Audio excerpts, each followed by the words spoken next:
बुद्ध के साथ एक भिक्षु रहा करता था, मलुक के पुत्र। यह भिक्षु ऐसे प्रश्न उठाता था जो ब्रह्मांड के रहस्यों से जुड़े थे, जैसे क्या सृष्टि का कोई अंत है या वह अनंत है, क्या यह माया है या शाश्वत सत्य है, क्या ईश्वर का अस्तित्व है या नहीं। बुद्ध ने ऐसे प्रश्नों के उत्तर देने से हमेशा परहेज किया। एक दिन मलुक पुत्र को लगा कि अब वह बुद्ध के मौन को और नहीं सह सकते। उन्होंने ठान लिया कि इस बार यदि उत्तर नहीं मिला तो वे बुद्ध का साथ छोड़ देंगे।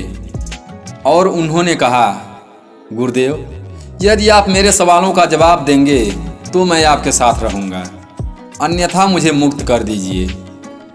बुद्ध ने शांत स्वर से पूछा, जब तुमने मुझसे दीक्षा ली थी तब क्या मैंने तुम्हें इन सवालों के उत्तर देने का वादा किया था? नहीं गुरुदेव, मलुक पुत्र ने उत्तर दिया।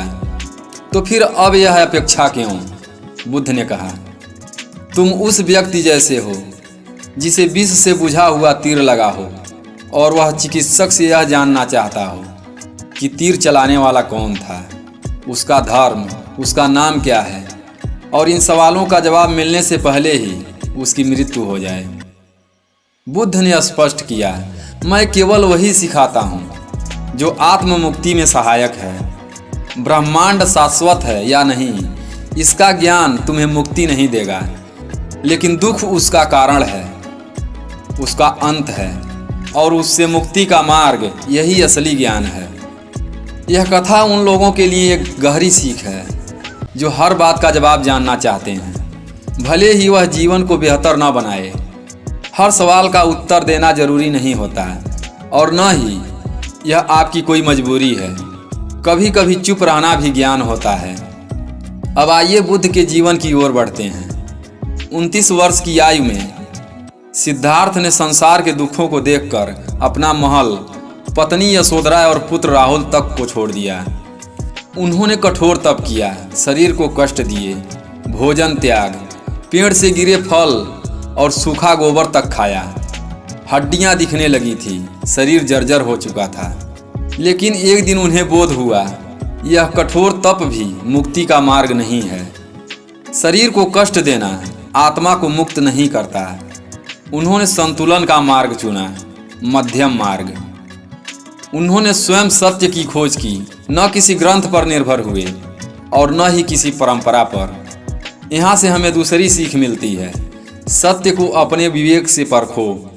सिर्फ सुनकर या पढ़कर विश्वास मत करो। जब तक खुद अनुभव नहीं करोगे तब तक ज्ञान अधूरा रहेगा। अगले 45 वर्षों तक बुद्ध उत्तर भारत में भ्रमण करते रहे और अपने अनुभवों से लोगों को मार्ग दिखाते रहे। उनके अनुयायी सभी धर्म, जाति और वर्गों से थे। उनकी शिक्षाएं दुख और उससे मुक्ति के इर्द गिर्द घूमती थी। बुद्ध के पंचशील, जीवन को दिशा देने वाले 5 सूत्र। पहला, हिंसा से दूर रहना, किसी भी जीव को कष्ट न दो, करुणा जीवन में आनंद लाती है। दूसरा, चोरी न करना, किसी और की मेहनत से कमाई पर अधिकार जताना नैतिकता के खिलाफ है। तीसरा, अनैतिक संबंधों से बचना, केवल पति पत्नी का संबंध पवित्र माना गया है, इससे परिवार और समाज में शांति बनी रहती है। चौथा, सत्य बोलना, झूठ नफरत और द्वेष फैलाता है, सत्य में शांति और विश्वास बसता है। पांचवा, नशे से दूर रहना, नशा विवेक को मार देता है। नशे में किया गया निर्णय हमेशा पछतावे की ओर ले जाता है। दोस्तों, नर्स ब्रानी वेयर ने कहा है, मृत्यु के समय लोगों को सबसे बड़ा अफसोस यही होता है कि उन्होंने कभी रुककर जीवन को जिया ही नहीं। एक बार ठहरिए, सोचिए, क्या आप जो कर रहे हैं वह सच में सार्थक है? मेरा काम है आपके मन में सवाल जगाना और उन्हें खोजने की प्रेरणा देना।